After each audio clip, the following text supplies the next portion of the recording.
There's one number that predicts when you're going to die better than your cholesterol, better than your blood pressure, better than whether or not you smoke. Believe it or not, and I bet you've never had that number measured. In a study of 122,000 people, the least fit group was more likely to die over the following years than the smokers were, and it wasn't even close. I'm going to show you what that number is, why it outpredicts almost everything else that your doctor checks, and then the part that should make you feel hopeful. You don't have to become an athlete to get most of the benefit, and you can move this number at basically any age. Let's get into it. Researchers ran treadmill tests on 122,000 people, and then they followed who lived and who died in the years to come. Compared against people of basically average fitness, the least fit group carried close to triple the risk of death. Compared against the fittest group, it was a 5-fold difference. And both of those gaps were wider than the gap tied to smoking, to type 2 diabetes, even to established heart disease in the exact same data set. Think about that for a second. Being unfit in the lowest fitness group outpredicted smoking in terms of risk of death. That should give you pause for a moment. Now, I'm never going to use a stat to scare you without then also giving you the nuance. That's kind of like my whole job here.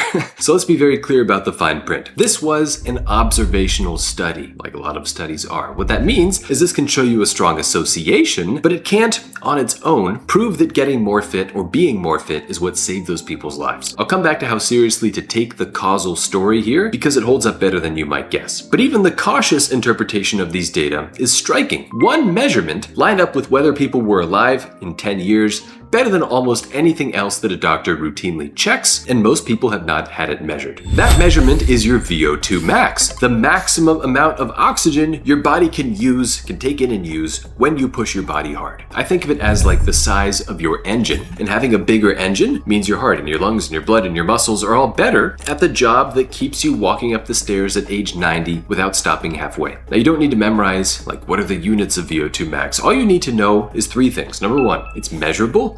Number 2, it sorts people by risk better than almost any other health measure we have. And number 3, unlike your age or your genes, you can actually change it. But if you don't make an effort to do so, it drifts down at a steady, entirely predictable rate as you get older. Here's the part I found most encouraging. So forget about elite athletes for a second. You're probably never going to be one. Sorry.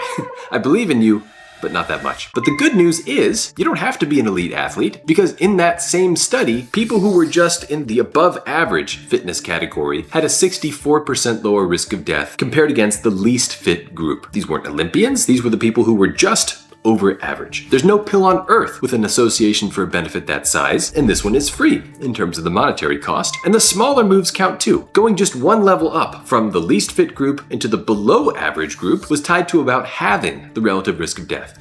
Half! You bank most of the benefit just by climbing out of the very lowest tier, which can be a realistic target for most people watching this. Importantly, it is not all or nothing. A meta-analysis published in JAMA found that each one metabolic equivalent improvement in fitness was tied to about a 13% lower risk of death from any cause. And the idea here is that going up every notch from wherever you are to a little bit more buys you huge health improvements. And the difference between those notches are steepest right at the bottom. That's where you get your best return on invested effort. That's where people with the most to gain are currently standing. Your VO2 max may be guarding your brain too. A Swedish team followed a group of women for 44 years, and the ones who were highly fit in midlife were about 88% less likely to develop dementia than those who were moderately fit. Now, one asterisk on that, however, only 191 women in that study finished the hard fitness test. It was a pretty small study, so I wouldn't bet much on 88% being the exactly right number there. But here's the detail that was even more interesting from the same study. Among the highly fit women who did eventually develop dementia,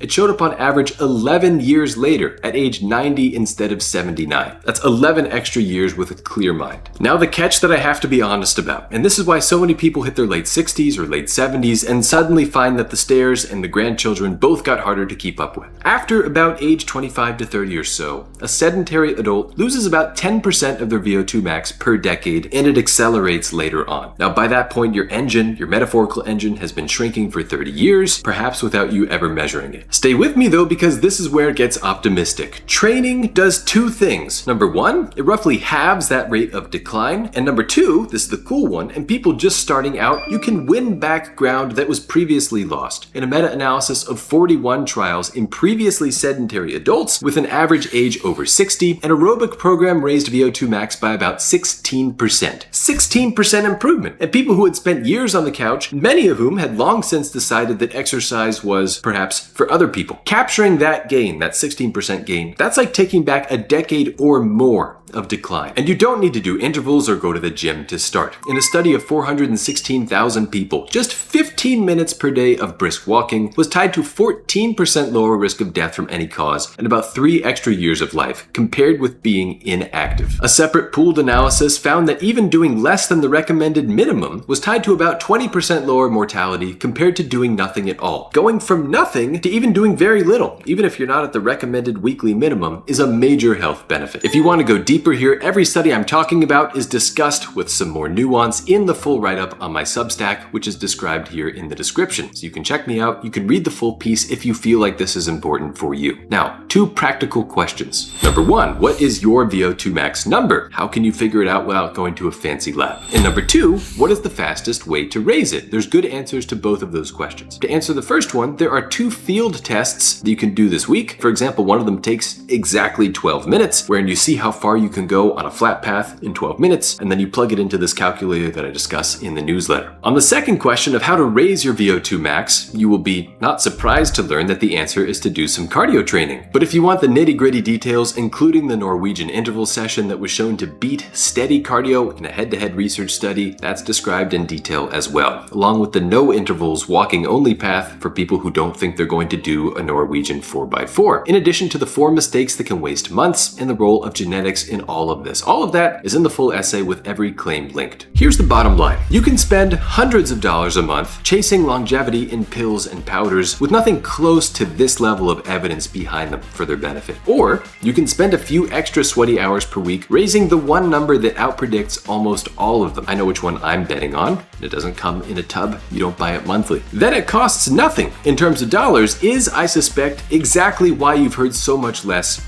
about VO2 max. So this week, take one brisk session where you push the pace, see how far you can get in 12 minutes, write that down, you've got a number to beat. This is one of the best things you can do for your brain, for your heart, for longevity, for your health overall.